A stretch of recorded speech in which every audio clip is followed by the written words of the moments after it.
Salut à tous, c'est Adrien, ravi de vous retrouver pour donc ce nouvel épisode du podcast de Kebdo, un podcast où on va prendre de l'altitude, mais pas seulement. Vous l'aurez donc compris, on va notamment se rendre du côté de Salt Lake City chez le Utah Jazz, mais avant de parler également des playoffs qui se rapprochent, on va accueillir nos deux comparses du jour, à commencer donc par celui qui lit tout, vos commentaires, vos tweets, mais aussi vos réponses à nos questionnaires comme cette semaine. C'est Ben, comment ça va Ben ? Ça va très bien Adrien, aussi bien que Paul Pierce un vendredi soir. Ça va vraiment très très bien. Vous avez le même coiffeur. Et ouais. Les références obscures d'entrée. Non, on n'a pas le même coiffeur. Ça se voit à la caméra, moi le coiffeur, j'y ai pas tout le temps. Ouais, et du coup pour rebondir, on vous remercie pour toutes vos réponses à notre questionnaire que j'avais mentionné la semaine dernière.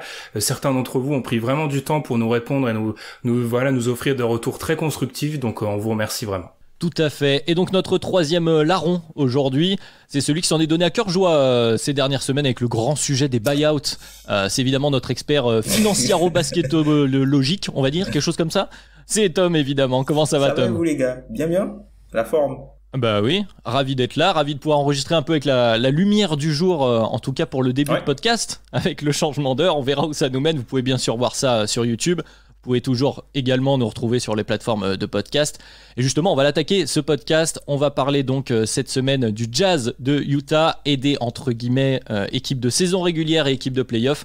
Vous écoutez le podcast de Kebdo et c'est parti. Alors cette semaine, dans le podcast de Kebdo, on s'attaque à une équipe qui fait beaucoup parler. Une équipe qui performe régulièrement en saison régulière, peut-être un peu moins en playoff. On va y revenir dans la deuxième partie du podcast. Mais pour commencer donc, on parle de l'équipe en tête de la NBA actuellement, une équipe de l'Ouest bien sûr, une équipe d'altitude, le Utah Jazz de notre cher Rudy Gobert évidemment. Alors messieurs, on attend toujours le Jazz dans le haut du classement NBA en début de saison, peut-être pas à la première place, il faut l'admettre quand même. Donc je pense qu'on peut parler d'une légère surprise de les voir aussi haut, le Jazz qui continue d'évoluer. Et je vais vous laisser la parole pour commencer donc à définir cette équipe. On va taper large. Tom, qui est cette équipe du Jazz qui domine actuellement le classement NBA ? Quelles sont ses forces, ses faiblesses, son identité ? Est-ce qu'elle évolue, cette identité ? Qui est le Jazz ? Le Jazz, c'est une équipe qui a cette saison, en début de saison, on a bien compris avec l'arrivée par exemple d'Eric Favors et un peu le fait de reconduire toutes les personnes qui étaient là. C'est une équipe qui voulait pas perdre de temps et pour s'assurer d'avoir un des meilleurs bilans de la ligue. Puisque eux, je pense que pour aller au moins en finale de conférence, il faut qu'ils évitent un maximum, faut qu'ils évitent le plus possible entre guillemets les deux ogres de Los Angeles. Donc du coup, le meilleur moyen de faire ça, c'est d'avoir le meilleur bilan de la conférence Ouest. Comme ça, ils se retrouvent pas dans le même bracket et les autres s'affrontent en 2 et 3. Donc c'est une équipe qui s'est attelée à faire ça en accentuant encore un peu plus ses forces en défense et en allant encore un petit peu plus loin dans ce qu'il faisait offensivement. Donc en défense, on connaît le Jazz du classique de saison régulière avec Rudy Gobert, ou probablement le meilleur défenseur intérieur en saison régulière sur tout ce qui est couverture de pick and roll, la couverture en drop où il va par exemple sur le jeu du pick and roll glisser un peu vers la raquette et laisser l'espace au porteur de balle pour lui laisser opérer à mi-distance et contrôler en fait l'accès à la raquette. Donc c'est quelque chose que cette saison ils font vraiment très très bien, le Jazz encore mieux que la saison dernière. Et puis offensivement, c'est une équipe qui a augmenté son plancher et son plafond avec le facteur de variance en prenant un maximum de shoots à 3 points. Donc ils prennent un peu moins de shoots au cercle et les shoots qu'ils prenaient au cercle sont remplacés par des tirs à 3 points.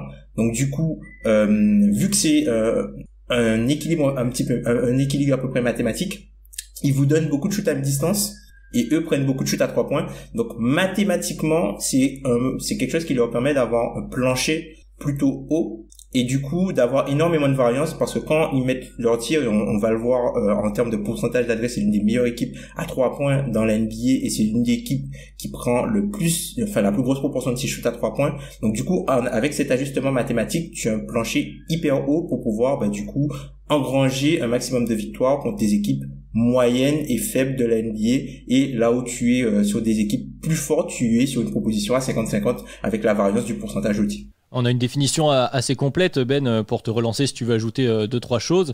On a effectivement donc un Jazz qui est meilleur offensivement que ce qu'il a été ces derniers temps, est-ce qu'on est donc, je mets des guillemets, avec un Jazz sous stéroïdes? Oui, c'est l'expression que j'ai utilisée avant qu'on débute l'enregistrement. Oui, pour moi, c'est une version sous stéroïdes de ce qu'on a vu la saison dernière, parce que la saison dernière, on avait la grève de Mike Conley qui a été un peu plus difficile que ce qu'on avait pu anticiper. Faut pas oublier que dans la bulle, là où il y a eu le fameux affrontement face à Denver, on n'avait pas Bogdanovic, il était pas là. Donc il y a beaucoup d'éléments qui ont fait que on n'a pas vu cette version finale du Jazz là où, comme l'a dit, a pu le dire Tom, cette saison, ils sont venus avec globalement les mêmes joueurs. Favors a fait un aller-retour rapide avec la Louisiane, il est revenu. Et dans cette conférence Ouest là, mine de rien, c'est extrêmement important. Quand on regarde parmi les autres cadors, les Clippers ont eu un changement de coach, les Lakers ont changé pas mal de joueurs et ils ont eu des blessures. Denver a perdu Jeremy Grant et a été recherché Aaron Gordon, il y a eu des problèmes pour s'adapter. Phoenix, qui est deuxième au NBA à l'heure actuelle, a eu un changement total avec l'arrivée de Chris Paul. Enfin bref, beaucoup d'équipes ont changé, je parlerai même pas d'Houston. Enfin bref, il y a eu beaucoup de changements et eux, ils ont deux choses pour eux. Ils ont déjà cette continuité et ils se blessent pas. Rudy Gobert, Royce O'Neal, Bogdanovic ont raté aucun match. Jordan Clarkson a raté aucun match. Pour ce qui est de Favors, on est à 2 matchs ratés. Ingles 4, Donovan Mitchell 3. Celui qui en a raté le plus, c'est Mike Conley, une petite dizaine. Quand on sait cette année que sur les 20 premiers matchs de la saison, il y a eu autant de matchs ratés que sur les 20 des 5 dernières saisons combinées, forcément être en bonne santé, c'est un gros facteur. Donc bien sûr, j'ai expliqué des facteurs un peu extérieurs, mais bien évidemment, on va y revenir. Cette équipe du Jazz, offensivement, comme l'a dit Tom, elle a adapté un style de jeu analytique et où, grâce à son jeu de passe, elle annule totalement les petites équipes et même face aux cadors de la NBA, elle est extrêmement dangereuse. Ouais, donc un bilan plutôt flatteur pour l'instant de ce Jazz. Effectivement, de toute façon, ils sont en tête de la NBA, donc forcément, c'est qu'il y a des choses qui vont bien, hein, bien sûr, faut le dire. Mais est-ce qu'il y a des choses qui vont moins bien? Je sais pas lequel de vous veut rebondir là-dessus. Qu'est-ce qu'on peut pointer comme faiblesse chez ce Jazz qui, effectivement, comme tu l'as dit, Ben, s'est renforcé, notamment avec Bogdanovic qui est là maintenant. Il y a Derek Favors qui est de retour. Il y a Jordan Clarkson qui est peut-être le 6e homme de l'année. On peut sans trop s'avancer dire qu'il est quand même très bien placé dans cette course-là. Donc, quel est le problème de cet effectif du Jazz qui semble, sur le papier, là, bon partout? Moi, je dirais deux choses. Alors, la première chose, ça fait déjà un bon moment qu'ils sont en tête de la NBA et qu'ils ont un tel rythme. Est-ce qu'ils vont pas être du coup un peu fatigués? Est-ce qu'ils vont pas s'essouffler? Est-ce qu'ils sont pas en forme trop tôt? Ça, je pense que c'est quelque chose qu'il faudra peut-être surveiller avec le temps, puisque comme Ben l'a dit, il y a très peu de matchs manqués. Ils jouent pas mal de temps. Alors même s'ils ont le calendrier restant le plus facile à prendre avec des pincettes, à prendre des pincettes, cet indicateur. Dans le calendrier les plus faciles de la ligue, on ne sait jamais, on est à l'abri de rien. On a vu cette semaine avec ce qui s'est passé par exemple par rapport à leur avion. Voilà, on n'est jamais à l'abri, on n'est jamais à l'abri de quelque chose qui pourrait se passer. Après, de point de vue terrain, on a vu parfois, des rares fois où ils ont été en difficulté cette saison. Alors, ils ont eu des problèmes, notamment par rapport à leur défense. Comme on l'a dit au tout début, ils proposent beaucoup de drops, avec parfois un peu de edge et tout ça, et Rudy Gobert doit aller un peu plus sur le périmètre et contenir les défenseurs. Alors, il y a plusieurs choses qui leur ont posé un petit peu problème. La défense en switch, donc le switch entre guillemets all, par exemple contre les Clippers qui finissent les matchs avec Markieff Morris en 5, il y a eu la deuxième mi-temps du match face à Dallas. Alors ils avaient battu Dallas ce jour-là, mais la deuxième mi-temps, là où Dallas a utilisé Kristaps Porzingis pour faire énormément de pick and pop. Donc là on a vu la défense un peu de Utah un petit peu en difficulté pour gérer cette situation-là, puisque voilà, forcer Rudy Gobert à sortir, ça ouvre aussi les pénétrations des joueurs adversaires, puisque Rudy Gobert, c'est lui qui assure la protection de la raquette, et quand lui il est sur le périmètre, c'est difficile en fait de trouver de la protection de cercle secondaire via les autres joueurs. Ensuite, il y a aussi beaucoup d'attaques indirectes, c'est-à-dire qu'on fait sortir Gobert et ensuite t'as un swing pour qu'un autre joueur attaque le mismatch alors que Gobert n'est pas dans la raquette. Donc ça, c'est quelque chose aussi qui leur a aussi posé problème. Et puis, dernière chose que j'ai pu voir, c'est toujours ça c'était notamment dans le match des Clippers, c'est en fait d'impliquer le joueur que Gobert ne surveille pas dans des actions de dribble and off et du screen. Et en fait, on l'a vu avec, par exemple, encore dans le match des Clippers, en fin de match, t'as Patrick Beverley qui se retrouve seul souvent, tout simplement parce que comme Gobert ne le prend pas forcément, puisque Gobert il va entre guillemets se cacher sur le joueur le joueur entre guillemets le moins dangereux offensivement du 5, du coup ça crée des mismatchs, une confusion, et du coup tu te retrouves avec un shoot qui est pris par l'adversaire grand ouvert. Ce qui est intéressant, notamment là dans ce que tu pointes, Tom, même si tu parles beaucoup de défense, c'est que tu as beaucoup cité le nom de Rudy Gobert. On est sur le Jazz, donc une équipe de système tout de même, avec un collectif assez fort, mais dont la défense notamment est basée autour de Rudy Gobert, des qualités de Rudy Gobert, des qualités et des défauts d'ailleurs de Rudy Gobert, mais en tout cas c'est lui qui est au centre de leur stratégie défensive. Et offensivement, est-ce que c'est pareil, Ben, pour toi? Est-ce que les défauts qu'on peut pointer du côté du Jazz se situent sur le fait qu'ils soient enfermés dans un style très fermé autour d'un joueur, peut-être plus? Alors, pour moi, les principaux défauts, le Jazz, faut être honnête, là on est sur du détail, hein. C'est quand même une équipe qui roule sur la NBA, donc actuellement on est sur du détail. Moi, ce qui m'a beaucoup marqué, c'est j'étais clairement dans une démarche où j'ai regardé les matchs qu'ils ont perdus ou les matchs où ils ont galéré. Je les avais vus dominants en début de saison, j'ai voulu me dire qu'est-ce qui se passe? Parce que quand on les voit dominer le Jazz, c'est incroyable. Qu'est-ce qui se passe quand ça marche pas? Souvent, quand ça marche pas, c'est un des revers qu'on a pu voir avec les Bucks parfois les années précédentes. Quand une équipe écrase tout le monde, il y a un problème dans les fins de match. C'est-à-dire qu'ils jouent jamais de fin de match serré.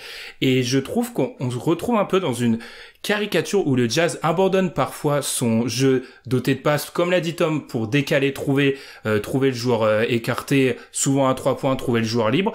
Et parfois on va tomber sur du Donovan Mitchell hero ball parce que les mecs close out plus vite. Sur les écrans, ils sont plus... En fait, tout est plus rapide sur une fin de match serrée, et je trouve que le Jazz déjoue. Statistiquement, je trouve qu'il y a un truc super intéressant dans les minutes clutch, selon la NBA, donc moins de 5 minutes, 5 points ou moins d'écart. Donovan Mitchell a pris 43 tirs. Bogdanovic, Conley et Gobert en ont pris 49. C'est-à-dire qu'il en prend presque autant que les 2, 3, 4 de son équipe. Et le problème, c'est que ça, c'était déjà le cas la saison dernière, et en playoff, c'était caricatural parce que Mitchell prenait plus de tirs dans les fins de match que toute son équipe réunie. Donc ça, c'est un petit problème pour le Jazz, c'est leur capacité, je trouve, à ne pas retomber sur du Donovan Mitchell hero ball dans les fins de match. Parce que les fins de match serrées, ils vont en jouer en playoff, et peut-être qu'ils tomberont pas sur un Jamal Murray incandescent, mais le fait est qu'ils doivent retrouver cette variété qu'ils ont pendant le reste du match quand c'est serré. Je pense au match contre Miami, qui vont perdre à Miami, où Donovan Mitchell sur la fin de match essaye de porter l'équipe. Le match contre les Clippers, c'est pareil. Le match contre les Sixers, un peu... Ah non, il est sorti dans le match contre les Sixers, mais il y a beaucoup de matchs où il porte un peu à la fin, et je trouve qu'ils doivent retrouver leur jeu sur les fins de match serrés. Mais c'est ça l'un des problèmes de... Est-ce que tu es d'accord avec ça, Tom? Parce qu'on rappelle quand même que le Jazz a... Je t'en prie, il y a un offensive rating très très élevé. Cette année, ils sont les 2e de la ligue, si je dis pas de bêtises, je les ai plus sous les yeux.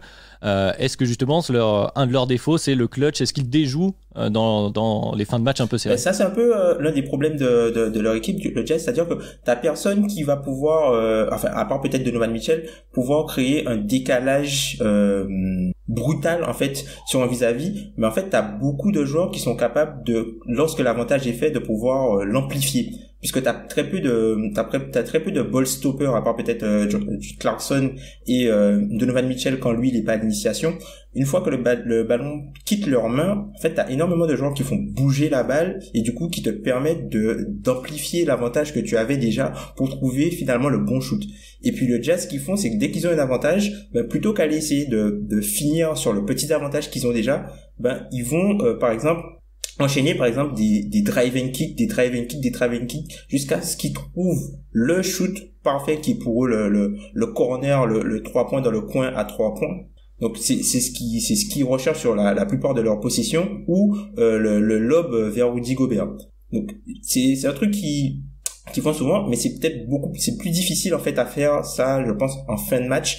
Et puis t'as la notion de jeu d'écran. Le Jazz, c'est l'équipe qui joue le plus de pick and roll de l'NBA. Sauf que quand tu fais face à une défense en switch, c'est beaucoup plus difficile en fait de créer l'écart sur le pick and roll, puisque voilà, le switch est fait pour limiter l'espace et l'écart que tu pourras avoir. Donc ça, c'est quelque chose qui pose problème. Alors on a vu quelques petites choses qu'ils ont essayé de mettre en place, notamment avec Donovan Mitchell en posant. Cette année, c'est quelque chose que j'ai beaucoup observé, c'est que il joue le pick and roll beaucoup plus haut. avec Rudy Gobert. Alors, comme ça permet d'ouvrir le terrain, d'avoir plus de champs possibles. La progression, enfin, il pouvait pas le faire l'an dernier puisque Rudy Gobert était assez limité. Par exemple, une fois que le ballon quittait les mains de Donovan Mitchell et que, par exemple, et que Rudy Gobert était au niveau de la ligne à 3 points, mais du coup, il avait tendance peut-être à se bloquer. Il trouvait pas forcément la passe directe pour jouer directement sur le short roll.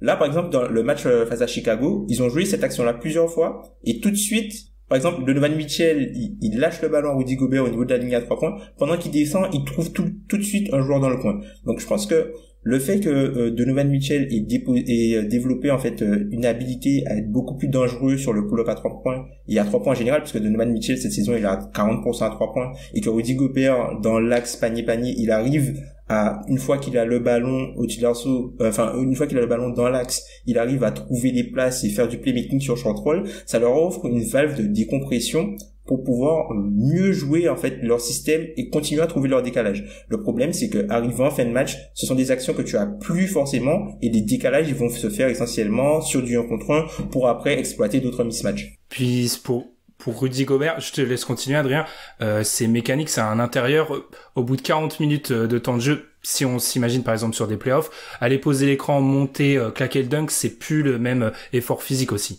Ouais, mais ce que vous dites tous les deux, c'est intéressant. Est-ce que c'est pas la question de la répétition? Finalement, le parallèle avec les Bucks aussi était bon. Ils jouent pas forcément souvent de matchs serrés puisque justement ils annihilent la plupart des gens. Et comme tu disais Tom, la plupart de leurs possessions sont sur du pick and roll. Ils utilisent très très souvent le pick and roll en début de possession et pour créer des shoots tout simplement. Très peu d'ISO. Ils sont l'équipe la troisième équipe qui en utilise le moins, il me semble. Donc très très peu. Et arriver en fin de match serré ou dans des moments de play-off où tu vas te retrouver à devoir dans ton jeu avoir une ISO, justement ne pas utiliser Gobert comme poseur de pick, etc. Tu manques de répétition à ce niveau-là. Est-ce que c'est pas là un des dangers pour le Jazz, notamment dans l'optique des playoffs? Je pense que si. Alors, j'avais vu ça il y a quelques semaines. C'était le Tony Jones qui écrit pour The Athletic pour Utah. En gros, il y avait un débat. Utah a pas des bons joueurs d'ISO et en gros, lui rigolait. Et il y avait la fanbase d'Utah qui aux États-Unis est assez le syndrome du petit frère, clairement par rapport à toutes les autres équipes NBA. Et pour moi, c'est là un des entre guillemets problèmes fondamentaux du Jazz, c'est que oui, ils ont des bons. Là, c'était en l'occurrence good mec en isolation. Sur une fin de match, sur des playoffs, il faut pas être good, il faut être élite. C'est là la grande différence, là où je pense que Donovan Mitchell l'est. Mais par exemple, un Jordan Clarkson, on regarde ses stats, alors l'échantillon est très très faible, mais en ISO sur les playoffs la saison dernière, il est pas bon. Et c'est ça en fait, je pense qu'une fin de match met en avant. Tom l'a dit, c'est la création de décalage. C'est aussi que tout simplement, l'équipe d'en face, quand elle a pris 30 pick and roll Mitchell Gobert dans le match, elle s'y adapte un peu mieux. Et c'est là où c'est intéressant de regarder les équipes qui jouent le Jazz 2-3 fois et les équipes qui ont un bon niveau. Au bout d'un moment, sur le troisième match, on reparle des Clippers. Moi, je parle du Heat qui avait joué le Jazz quelques semaines avant. Ils se font plus avoir sur le pick and roll comme avant. Parce qu'en fait, ils réagissent plus vite et on parle de deux équipes qui ont une puissance de feu aussi en défense. Donc oui, c'est un des problèmes du Jazz. Après, il faut peut-être pas le surestimer, mais c'est un problème. Ouais. Surestimer le problème, oui, on est d'accord. Oui. La transition est parfaite, je pense qu'on va pouvoir développer encore sur le Jazz, mais justement tu as commencé à parler d'adaptation, de jouer plusieurs fois la même équipe, donc un des sujets autour du Jazz qu'on avait envie d'aborder aujourd'hui, c'est les playoffs, les équipes de saison régulière et les équipes de playoffs, et justement un des reproches qu'on fait régulièrement au Jazz depuis plusieurs saisons, c'est son efficacité en saison régulière, ses bons bilans et son incapacité, on va dire, à passer un cap supplémentaire en playoffs pour devenir un contender sérieux en NBA.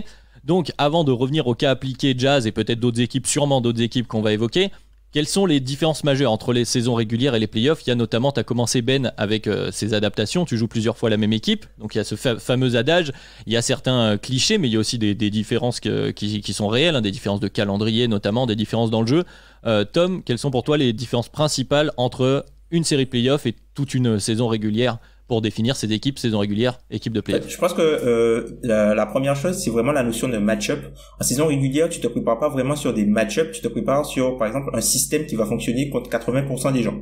Là où pour les playoffs, tu dois te façonner ton équipe et les forces de ton équipe par rapport à un adversaire qui n'a peut-être pas les mêmes faiblesses que tu rencontrerais chez les équipes qui sont un petit peu moins fortes. Autre chose, pendant les playoffs, on l'a vu un peu avec le phénomène de la bulle, tu enlèves les équipes faibles en fait de l'équation.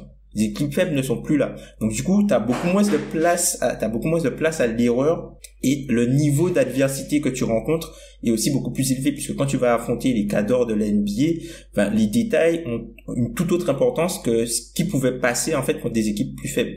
Et toujours sur le niveau de détail, un truc qui je trouve qui est hyper important au niveau des playoffs, c'est la notion de flexibilité, de polyvalence en fonction des adversaires que tu peux rencontrer, puisque la façon dont tu peux pas en fait garder le même jeu et espérer que ça fonctionne, puisque les équipes que tu rencontres, elles vont s'adapter et auront les moyens de s'adapter, et au final ce que tu vas faire ne marchera plus comme avant, et tu vas être obligé de trouver d'autres solutions pour pouvoir maximiser tes forces tout en minimisant tes faiblesses. Il y a deux aspects, il y a quelques nuances, je vais te relancer là-dessus Ben. Si je te paraphrase Tom, en gros la saison régulière c'est apprendre à jouer, à trouver ton identité, à jouer de la façon dont tu as envie de jouer, et les playoffs seraient apprendre à utiliser ton basket contre un adversaire particulier.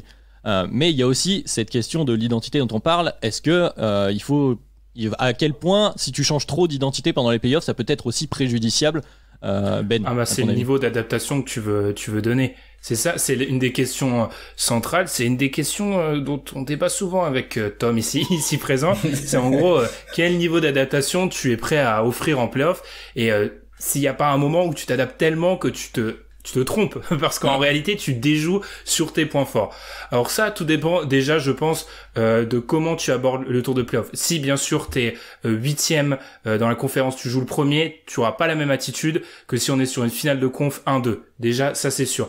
Ensuite, je rejoins Tom sur la notion que les détails sont importants, mais pour moi c'est indépendamment du style de jeu. C'est-à-dire le fait, par exemple, qu'il y ait moins de transition en playoff. Alors oui, pour une équipe qui joue beaucoup la transition, ça serait un problème, mais en réalité, toutes ces équipes doivent s'adapter à cette donnée-là. Il y a moins de coupes, parce que les équipes sont beaucoup plus surveillent beaucoup plus. Donc je pense qu'il y a une notion d'adaptation qui est réelle, mais elle est là pour tout le monde. On prend l'exemple des Lakers ou de Miami l'année dernière, ils arrivent en playoff, ils offrent 2 ou 3 solutions. La capacité, c'est plus qu'une capacité d'adaptation, c'est plutôt, alors là on va dire que je joue sur les mots, c'est plutôt une capacité à répondre à des coups en fait. Et plus que s'adapter, c'est plutôt dès qu'on te pose un problème, est-ce que tu es capable d'y répondre? Et on y reviendra, pour moi c'est un des grands problèmes avec le Jazz. Oui, mais parce que justement, là tu dis que toutes les équipes doivent s'y adapter, mais c'est quand même plus simple pour une équipe qui joue beaucoup en demi-terrain pendant la saison régulière de s'adapter au fait qu'il y ait moins de transition en play-off qu'une équipe, je caricature et je salue Pierre au passage, une équipe de Russell Westbrook qui justement base son jeu sur énormément de transitions.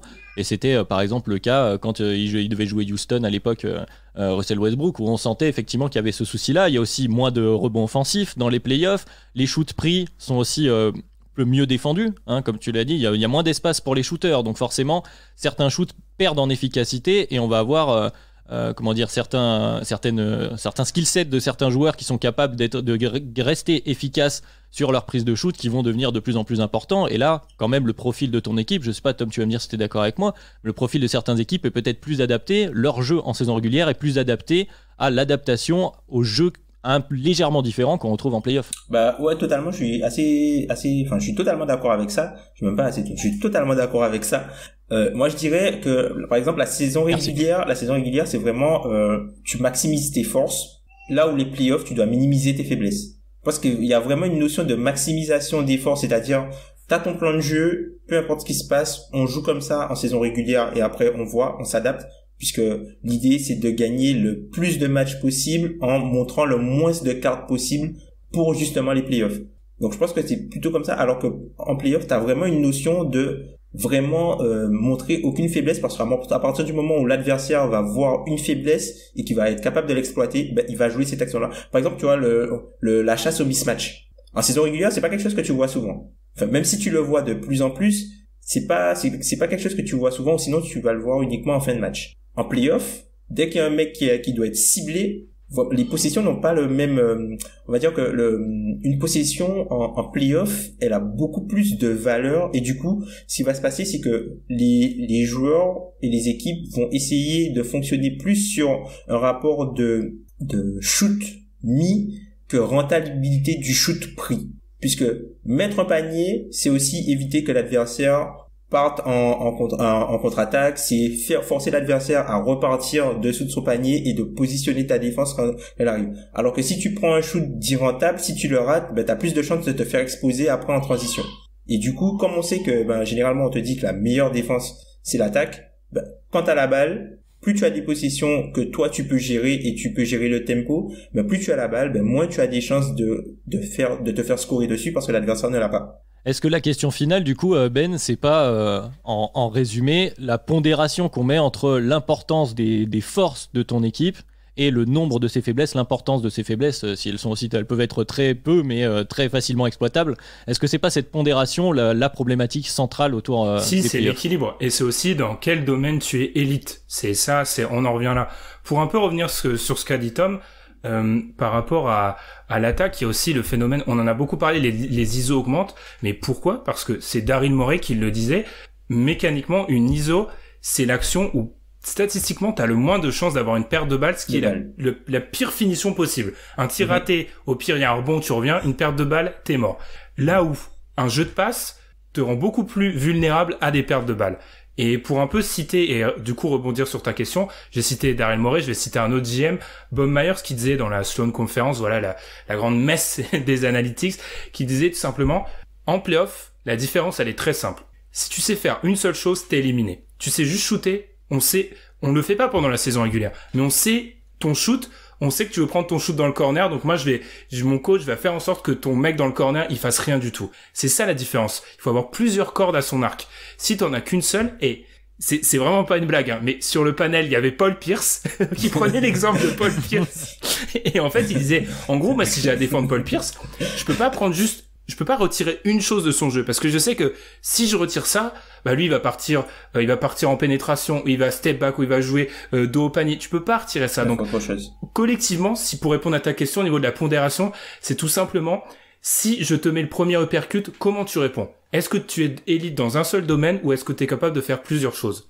C'est pour ça que moi j'irais pondérer un peu cette idée de ce que vous avez dit précédemment, en gros. J'arrive plus à le dire dans une phrase, donc c'est un petit peu embêtant, mais cette idée selon laquelle c'est vraiment de l'adaptation et l'idée, j'arrive vraiment pas à vous pouvez continuer les gars, j'arriverai à résumer ça après, mais...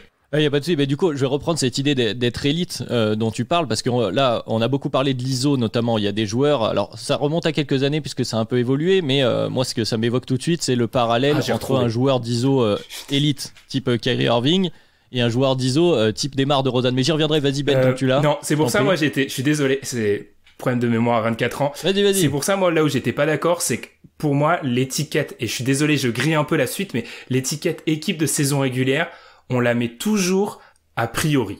On dit toujours cette équipe-là, c'est une équipe de saison régulière, jamais a posteriori. J'ai jamais entendu parler du Thunder d'Oklahoma City, période Paul George, Russell Westbrook comme une équipe de saison régulière.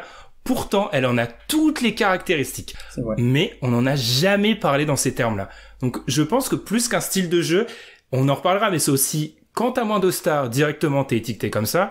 Quand tu as peut-être pas les qualités athlétiques, tu es étiqueté comme ça. C'est toujours, pour moi, il n'y a pas un style de jeu, c'est plutôt une étiquette qu'on va mettre a priori, mais je te laisse continuer. Non, mais très bien, je vais utiliser ça, on va avancer au niveau de l'équipe de saison régulière, je reviendrai sur le cas Kyrie Irving notamment, sur les équipes de saison régulière et les équipes de play-off. C'est vrai que c'est des définitions qu'on entend régulièrement, des étiquettes qu'on met sur des équipes qu'on met ou non, d'ailleurs, comme tu viens de le dire. Maintenant, il va falloir définir est-ce que ça existe, est-ce que c'est vrai et qu'est-ce que ça englobe. Moi, pour faire une introduction, pour moi, il y a deux définitions de l'équipe de saison régulière. Il y a celle traditionnelle qui est l'équipe que les gens attendent, voient en saison régulière à faire de bons résultats, attendent en play-off. Ils ont une certaine ambition en play-off, mais ils n'atteignent pas forcément ce à quoi on peut s'attendre. Donc on va penser peut-être au Jazz, on va y revenir évidemment.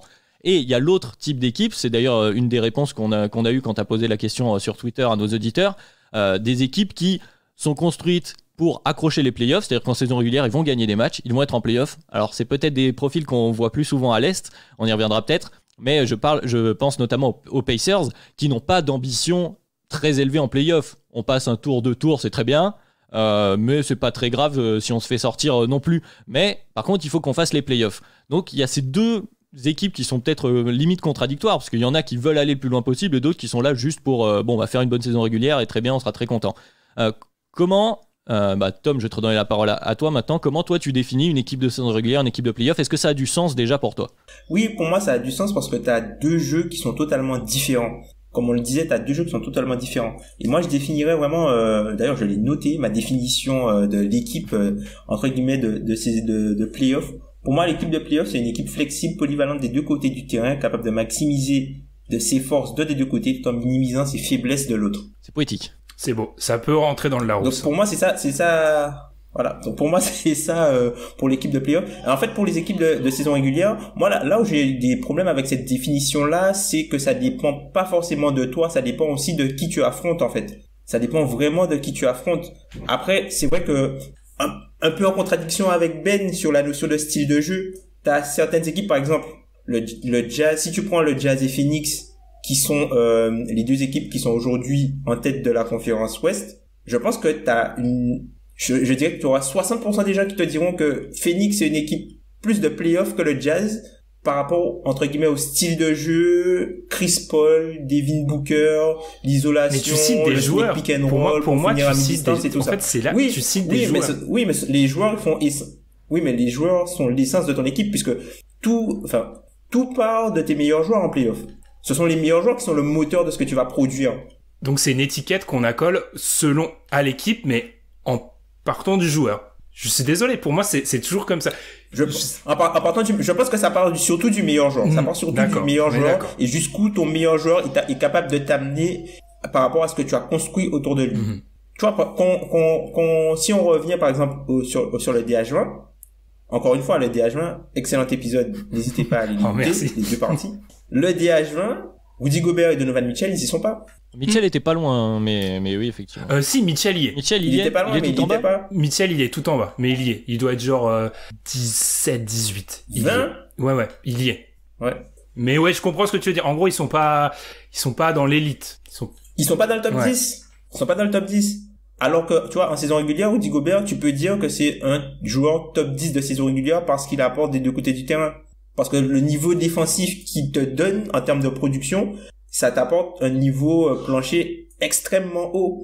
Le souci, c'est que en play-off, vu que c'est un style de défense qui est différent, tu vas privilégier des profils un peu, par exemple, à la Bam Adebayo, des profils un peu à la Anthony Davis sur le poste 5 qui sont des pivots qui sont certes pas forcément élites à la protection du cercle et la protection de la raquette, mais qui ont un jeu qui englobe en fait des qualités dans énormément de secteurs. Donc du coup, tu vas privilégier ça parce que tu vas perdre moins sur d'autres aspects que Rudy Gobert où tu es élite dans un secteur, mais où tu ne seras pas forcément dans d'autres secteurs où tu peux potentiellement te faire attaquer. Ouais, c'est intéressant ce que tu pointes et justement, je vais relancer Ben là-dessus, notamment sur l'image qu'on donne à des équipes en fonction de leur style. Tu as évoqué à juste titre, je trouve, les Suns en contradiction par rapport au Jazz. Donc les Suns qui ont une équipe peut-être, j'allais dire, plus flashy offensivement, avec, comme tu as dit, Devin Booker, avec un Chris Paul en tant que général, là où le Jazz a une identité, en tout cas ressentie, d'une équipe défensive, même si cette année ils sont très très forts offensivement. Et donc, est-ce que on est d'accord avec ça, Ben, sur les équipes de play-off, ce sont des équipes, disons, Donovan racées. Mitchell, 19e du DH20. Juste, j'ai vérifié 19e. Alors, par rapport au style, moi c'est mon grand argument. Je pense que plus que le style, parce que c'est intéressant moi, je parle des réponses qu'on a eues au tweet, qu'on a pu donner. Les réponses qu'on a eues au tweet, c'était parfois des mentions de style de jeu, mais qui n'étaient pas du tout pareilles. Il y a un moment, on nous a parlé de défense, et à un moment, on nous a parlé d'attaque. Alors, je pense que oui, du fait qu'il y a des créateurs sur la ligne extérieure, on va typiquement donner, on a dit typiquement pour la première fois du podcast, on nous l'a noté dans le questionnaire, c'est des équipes à qui on va donner plus de crédit, je pense. Mais je pense que la base du crédit reste sur Chris Paul. C'est-à-dire que, prenons les Raptors, le changement de perception des Raptors entre eux, et je vais te introduire DeMar DeRozan, entre DeMar DeRozan et Kawhi Leonard, autour ça reste pareil, mais c'est un accélérateur de particules, Kawhi Leonard. Donc du coup, je vois Tom Dodlin, mais là, est-ce que t'as déjà entendu une fois que Kawhi Leonard est arrivé aux Raptors, la notion des Raptors comme une équipe de saison régulière? Disparu. Oui, mais c'est pas que Kawhi Leonard en fait, c'est Kawhi Leonard, Danny Green, Marc Gasol. C'est pas que Kawhi Leonard. Oui, alors il y a ces changements-là, mais pour moi, ça se base uniquement sur la star. Je reviens sur mon exemple OKC. On ne parlait jamais d'OKC comme une équipe de saison régulière parce qu'ils avaient un ancien MVP et parce qu'il y avait Paul George qui avait fait des choses en playoff à l'Est. Alors que c'était une équipe qui, par son profil, si on revient sur le profil, avait les caractéristiques d'une équipe qui allait se vautrer en playoff. Mais, et moi le premier, on disait quoi? Ah OKC, équipe de playoff. Hein. Non, ils se sont vautrés 2 fois, donc... Oui, sur cette histoire de profil de playoff, a priori, c'est assez intéressant. Je lisais dans nos recherches pour ce podcast, alors un article qui a une étude qui a quelques années maintenant, mais qui était quand même assez intéressante sur justement un modèle qui avait été fait sur l'expected playoff wins, donc le nombre de victoires attendues en playoff, et voir donc quelles équipes, selon leur profil, gagnaient plus, enfin performer un peu plus, même si je sais que c'est par exemple un terme que n'aime pas trop Tom, mais en tout cas avait plus de victoires que ce à quoi on pouvait s'attendre, et comparer par rapport à leur style. Et donc parmi les quelques profils qui se dégagent, contrairement à ce qu'on peut penser a priori, en moyenne, les équipes qui ont un gros offensive rating sont basées sur une grosse attaque, performent un peu moins que les équipes qui sont basées sur une grosse défense, notamment, ce qui pourrait être contre-intuitif par rapport à ce qu'on disait sur les stars qui sont capables de mettre des paniers. Ce qui pondère ça, c'était l'efficacité des tirs, c'est-à-dire que les équipes qui ont une grosse efficacité, un efficiency field goal percentage élevé, elles continuaient de performer. Et on revient donc sur cette histoire de stars, avec DeRozan d'un côté, Ben, merci de me l'avoir réintroduit, et donc le Kyrie Irving que je voulais évoquer juste avant, où DeRozan était un scoreur aux Raptors notamment, un scoreur pas très efficace et qui prenait des shoots assez compliqués, notamment à mi-distance, et donc avec une efficacité qui n'est pas très élevée, là où Kyrie Irving fait partie de ces joueurs élites, tu le disais Ben, c'est-à-dire pas bon, mais élite, dans la capacité à se créer des shoots en isolation, en 1 contre 1, à créer le décalage, et donc avec une grosse efficacité. Et c'est là, peut-être, où se fait la perception de la star qui fait passer un cap, le joueur de saison régulière par rapport au joueur de playoff. Et justement, le cas OKC que tu évoques depuis tout à l'heure, pour moi, il est criant parce que Russell Westbrook, c'est le profil parfait du joueur de saison régulière, a priori. Et je sais que Pierre m'en voudra un petit peu, mais pour moi, Russell Westbrook, et par rapport à tout ce qu'on a dit, c'est-à-dire qu'on limite aussi les transitions. Russell Westbrook est un joueur qui jouait beaucoup sur les transitions, qui n'a pas une grosse efficacité. Voilà. Et aussi, autre dernier point aussi de cette étude que je trouve intéressant, comme ça vous permet d'avoir plusieurs pistes. Les équipes qui ont un gros pourcentage d'assists, c'est-à-dire qui jouent très collectif, et on en parlait avec le Jazz, performent bien, ce qui amènerait à penser que le jeu d'équipe peut être au moins aussi important que les superstars, contrairement à ce qu'on peut parfois dire. En tout cas, là, on parle de playoff. Attention, je mets un petit bémol sur cet article. C'est-à-dire qu'ils performent bien en playoff, ça ne veut pas dire qu'ils gagnent. Il y a une différence entre surperformer en playoff et remporter le titre NBA. Et je pense qu'on a vu le même, et il date de quoi? De 2-3 ans, non? 2015, ouais, 2016, je crois. On est avant l'explosion du 3-point, héliocentrisme, etc. Je pense qu'il y a quelques petits trucs. Par contre, je pense toujours que le fait d'être une bonne défense en saison régulière est important pour la simple et bonne raison que, vu qu'on attaque plus en saison régulière, si t'es une bonne défense en saison régulière, ça veut dire que t'es forcément une bonne attaque parce que tu réussis à t'équilibrer.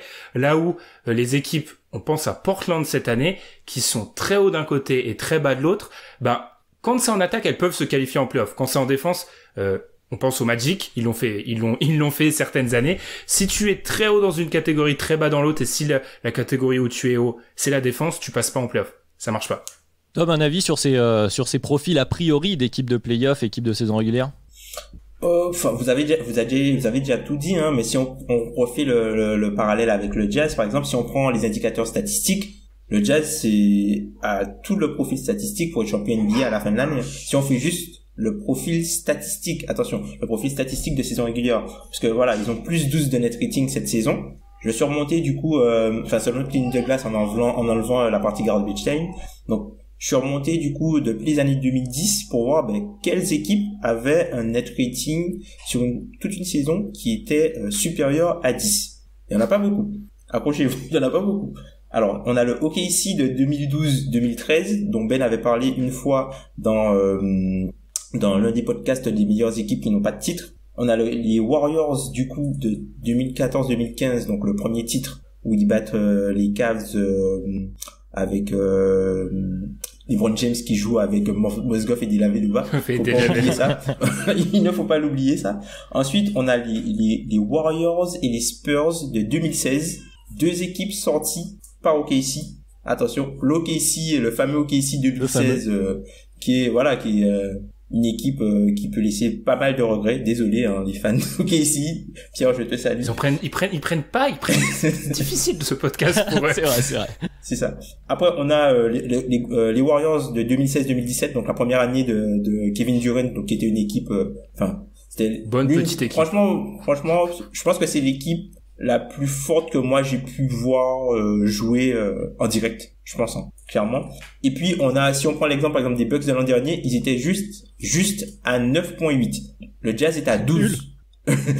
Le Jazz est à 12. Donc quand tu prends les indicateurs statistiques, le Jazz a le profil de champion NBA, et quand tu vas plus loin, toujours dans les indicateurs statistiques, et tu regardes par exemple face aux équipes qui ont un net rating top 10, le Jazz est premier à plus 9, Phoenix est deuxième, ils ont plus 5.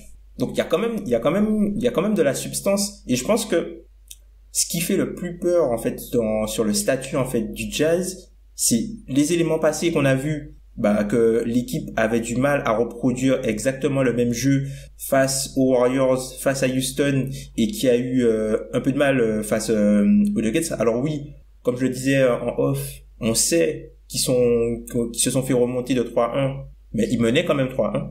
Faut pas l'oublier, ils menaient quand même 3-1, et tu mènes pas 3-1 par hasard. Et autre chose qui va être aussi importante, c'est la notion de match-up, puisque les types d'équipes qui auraient pu poser problème au Jazz ne sont pas forcément dans leur bracket. C'est-à-dire que parmi les 7 grosses équipes dominantes de la conférence Ouest cette saison, si on prend par exemple le Jazz, bon, ils peuvent pas se jouer eux-mêmes, mais Phoenix, les Lakers, les Clippers, Denver, Portland et Dallas, pour arriver en finale de conférence, ils n'auront qu'à jouer qu'une seule de des 6 autres équipes. Là où l'équipe qui devra affronter le Jazz en finale de conférence devra au moins jouer 2 de ces équipes-là avant de jouer le Jazz. Donc je pense que c'est un avantage qui est pas négligeable.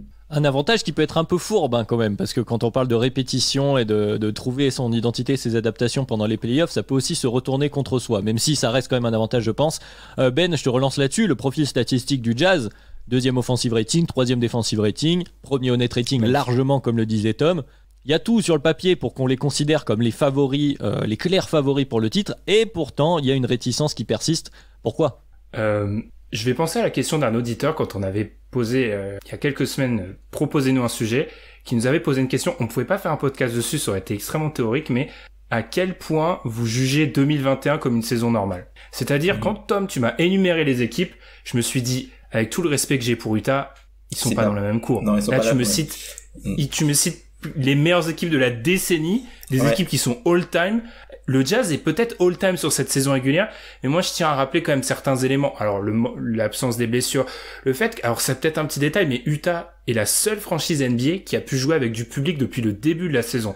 Alors on sait qu'historiquement Utah reste c'est difficile d'aller gagner à Salt Lake City, voire très très difficile, mais je pense qu'ils ont tous ces éléments là. Après, pour répondre à ta question Adrien, je pense 2 choses. Le vécu sur les playoffs reste un élément prépondérant. On veut voir une équipe qui a déjà fait en playoff pour lui donner du crédit, et je pense aussi, pour retomber sur mes pieds, la question il y a cette vraiment question du leader charismatique qui emmène l'équipe, et je pense que collectivement, on n'est pas prêt à dire, oui, ils sont favoris pour le titre, une équipe où le meilleur joueur, c'est 1A, 1B entre Mitchell et Gobert. Même si sur le profil statistique, je pense qu'ils sont all-time élite, mais personnellement, si on glisse la conversation sur ce sujet-là, je le mets pas aujourd'hui en favori à l'Ouest. Je trouve que l'Ouest, comme l'a dit Tom, dépend énormément du match-up.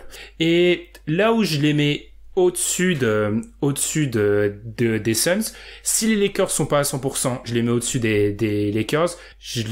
Pour moi, les Nuggets restent un match-up difficile, et je parle même pas des Clippers.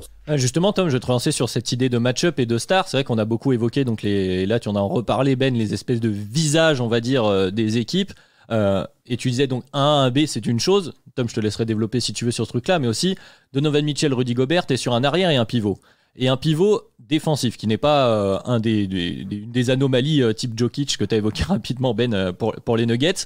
Et donc, dans ces match-ups à l'ouest, où tu as des Kawhi Leonard, des LeBron James, ce fameux poste de l'aile qui est extrêmement fort, est-ce que, plus que le niveau 1A, 1B de Donovan Mitchell et Rudy Gobert, c'est pas leur profil en eux-mêmes, le profil de joueur, qui sont une problématique dans l'optique des playoffs, notamment à l'Ouest?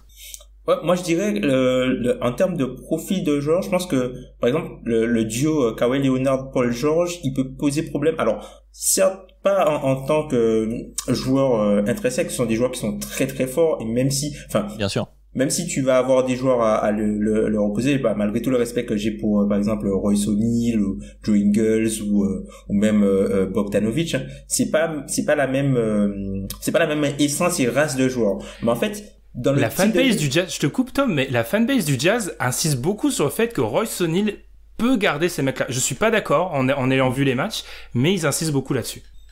Bah, on verra s'ils ont l'occasion de les rencontrer. Mais en fait, c'est le type de joueur et le type de jeu que ces joueurs-là. C'est-à-dire que ce sont des joueurs qui vont faire ce que la défense du Jazz ne contre pas. C'est-à-dire que avoir une équipe qui dissuade les shoots à 3 points et qui dissuade les tirs au cercle, ben ça fonctionne quand tu joues contre une équipe qui va souvent au cercle et qui prend peut-être des shoots à 3 points.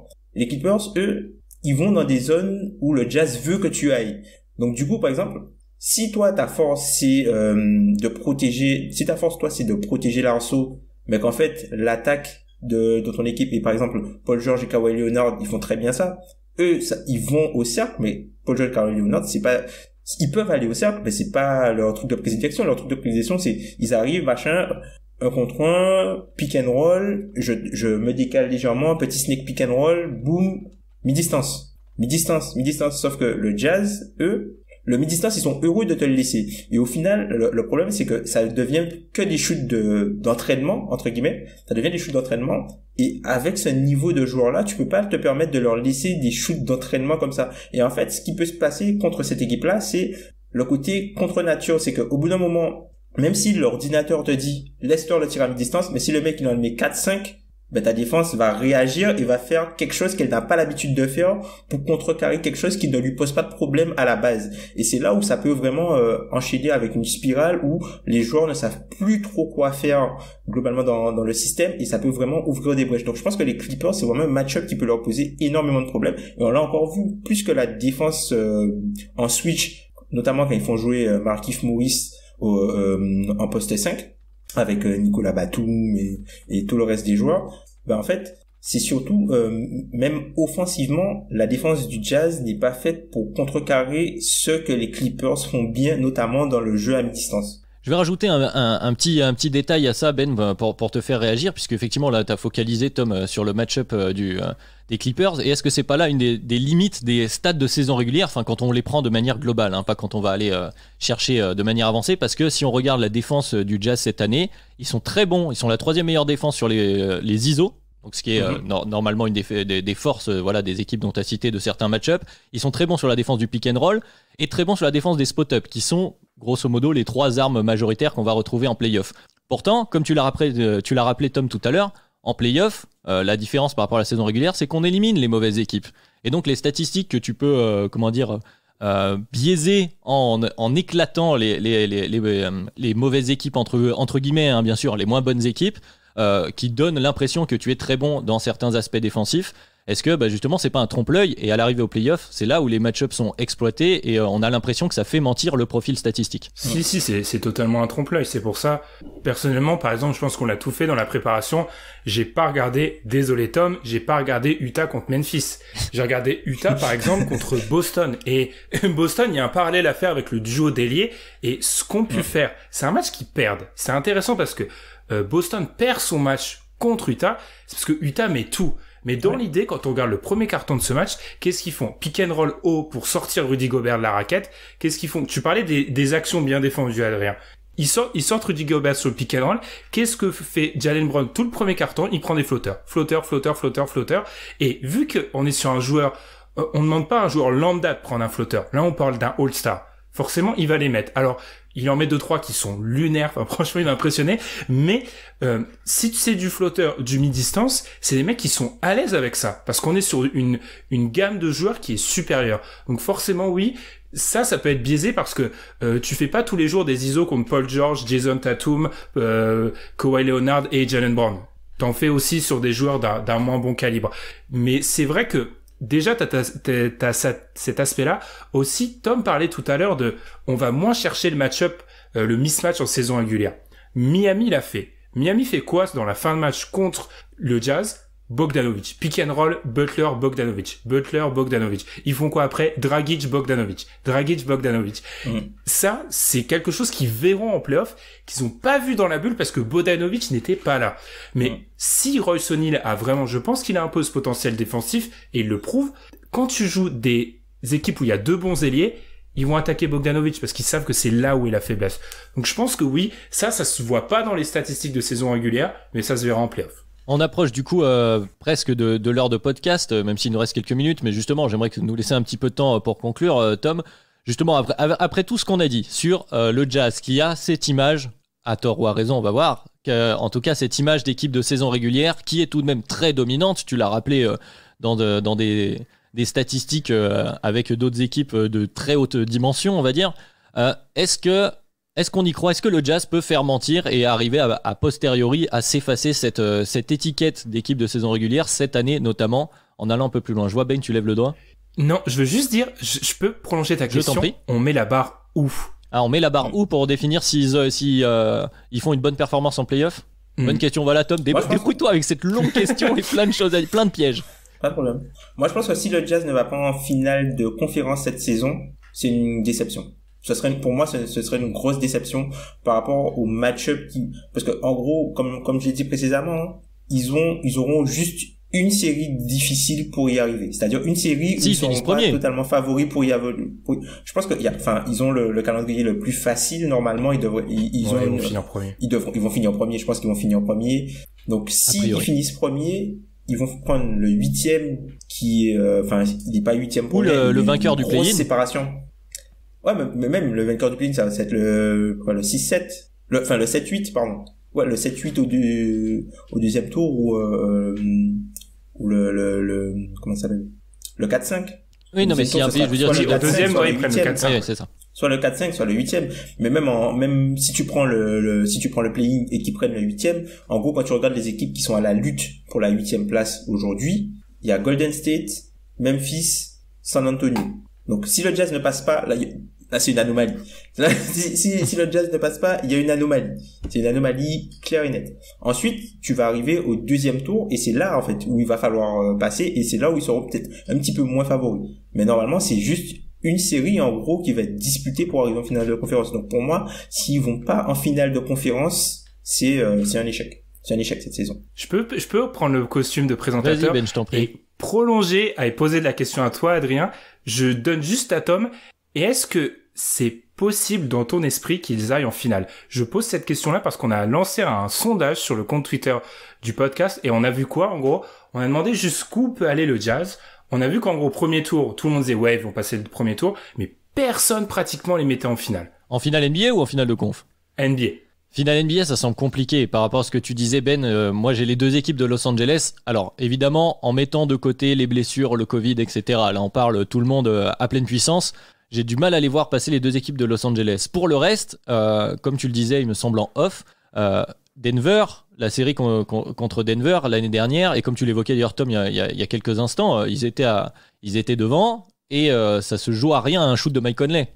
Ouais. Donc, voilà, si Mike Conley met ce shoot, on en parle autrement du Jazz. Donc je pense que même si effectivement Jokic qui est d'ailleurs à un niveau stratosphérique en ce moment, je le glisse comme ça, mais c'est potentiellement un MVP, alors drafté beaucoup trop loin, mais bon, on y reviendra probablement.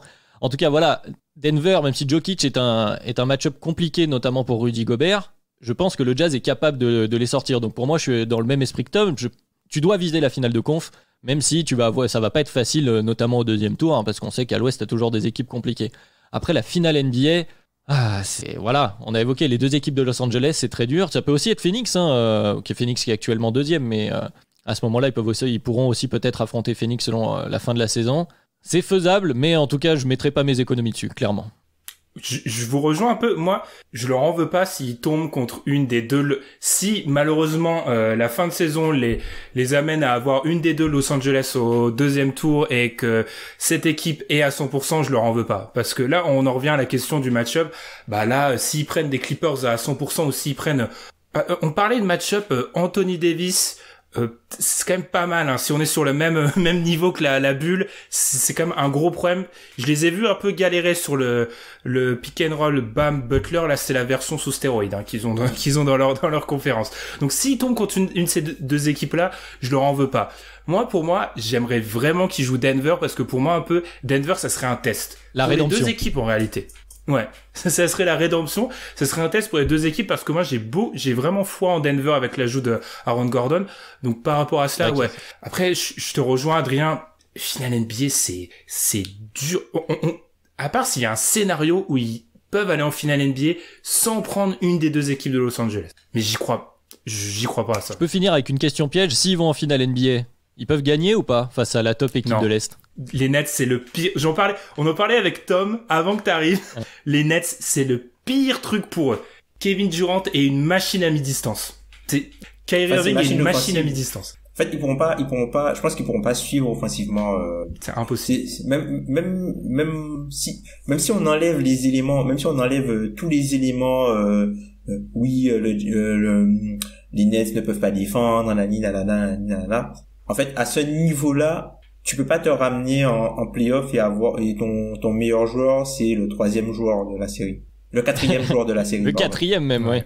Après, c'est les Nets. Là, on part du principe que c'est les Nets. Les Nets peuvent aussi, ça peut être Philadelphie, ça peut être Milwaukee. Par contre, si c'est genre les Bucks, c'est ce qu'ils veulent, hein. C'est vraiment ce qu'ils. Mais je pense que si tu demandes à Kevin Durant aujourd'hui, tu lui proposes parmi les cadors à l'Ouest, il veut le Jazz. Je pense que c'est l'équipe qu'ils veulent. Probablement. Mais je pense que ça fait une belle illustration de fin sur le profil du Jazz, l'image qu'a le Jazz de cette équipe de saison régulière, d'une équipe qu'on a presque envie d'affronter selon le profil qu'on a en playoff. On n'a pas répondu je suis désolé, Adrien, on n'a pas répondu à la question. Est-ce que c'est une équipe de saison régulière? Comme tu dis, c'est une équipe, c'est une étiquette qu'on met a priori. Je t'en prie, Tom, je te redonne la parole après. Mais pour l'instant, en étant a posteriori des dernières années, ça ressemble fortement à une équipe de saison régulière, avec des statistiques, comme on le disait, qui sont exagérées en saison régulière par rapport à ce qu'ils sont capables de produire en play-off. Après, moi, l'équipe de cette année-là qu'on a vu pour préparer ce podcast et qu'on voit en ce moment, je trouve que c'est une équipe qui est capable d'être une bonne équipe de play-off, et moi je crois qu'ils sont capables de faire les finales de conf, comme on disait. Donc j'espère pour eux qu'ils vont faire mentir cette image, en tout cas. Moi je pense un peu que non, cette saison, pour deux choses: le niveau et l'expérience de Mike Conley, qui n'était pas du tout le même, et Bogdanovic, qui était pas dans la bulle, qui lui a déjà, quand il était à Indiana, a fait des choses plutôt intéressantes, notamment face à LeBron James en défense. Enfin, je pense que ces deux joueurs-là à un bon niveau, plus le vécu de toutes les séries de playoffs, parce que on s'en rend pas compte, mais Donovan Mitchell, il est encore dans son contrat rookie, il est dans sa 4e année, il a toujours fait les playoffs. Au bout d'un moment, il y a des choses, au bout d'un moment, tu passes un peu peut-être ils ont peut-être besoin de gagner une série où ils sont pas favoris, pour qu'on ait un peu ce déblocage de se dire, ok, le Jazz, c'est une équipe, un peu comme Denver, c'est un peu comme Denver l'an dernier. Denver, ça restait entre guillemets une équipe de saison régulière, même s'il y avait Nikola Jokic et Jamal Murray qui avaient montré des choses, par exemple face à San Antonio et face à Portland l'année d'avant, mais on n'avait pas vraiment vu que c'était des équipes qui étaient loin des cadors, on n'avait pas vraiment pris ces moments-là comme les moments que Ben aime bien le dire. Enfin, ce qu'ils ont fait avant contre Portland, et ce qu'ils ont fait aussi contre les Spurs, voilà. Portland et les Spurs, c'était pas des équipes, voilà, ils vont en 7 contre les Spurs, alors que les Spurs, c'est une équipe qui leur était bien inférieure. Et puis ils vont en 7 aussi face à Portland, et tu vois Portland qui a le skill set avec TJ McCollum qui prend le match à son compte, et puis des gros passages de Rodney Hood, voilà, des joueurs qui avaient un peu d'expérience entre guillemets de playoff, qui prennent le jeu à leur compte. Et là tu sens peut-être que cette année c'est peut-être le tour du Jazz cette année. Peut-être que le Jazz ce sera le Denver de l'an dernier. Ben, toi aussi du coup? Je vais garder mon expression du début, c'est une équipe de saison régulière sous stéroïdes. Très bien, voilà le mot de la fin. Mais on va quand même leur souhaiter évidemment, hein, comme tu disais Tom, que ce soit leur année, au moins de passer ce fameux cap, peut-être un déclic mental aussi, parce que c'est aussi quelque chose qui peut jouer. En tout cas, on va le souhaiter au Jazz, aux supporters du Jazz également. On arrive donc à la fin de ce podcast. Il fait encore jour derrière, donc déjà c'est une bonne nouvelle. Ça change. On vous remercie de nous avoir écoutés. Mais on peut pas sortir. Ouais, on peut pas sortir, effectivement, on peut quand même pas sortir. Mais on vous remercie de nous avoir écoutés donc de chez vous cette semaine. On espère que ce podcast vous aura plu. Comme d'habitude, Les habitués connaissent le rituel. N'hésitez pas à nous rejoindre sur les plateformes de podcast, Apple Podcast, Podcast Addict, votre préféré. Les plateformes de balado d'ailleurs, pour reprendre l'expression de la semaine dernière. Vous pouvez aussi nous retrouver sur Twitter, bien sûr, sur YouTube si vous voulez voir nos petites têtes et donc le jour en cette fin de podcast. On va se donner donc rendez-vous la semaine prochaine, bien sûr, pour un nouveau podcast. Et d'ici là, on vous souhaite une excellente semaine. Merci messieurs. Merci à toi, Adrien. Et bonne semaine. Et bonne semaine à tous.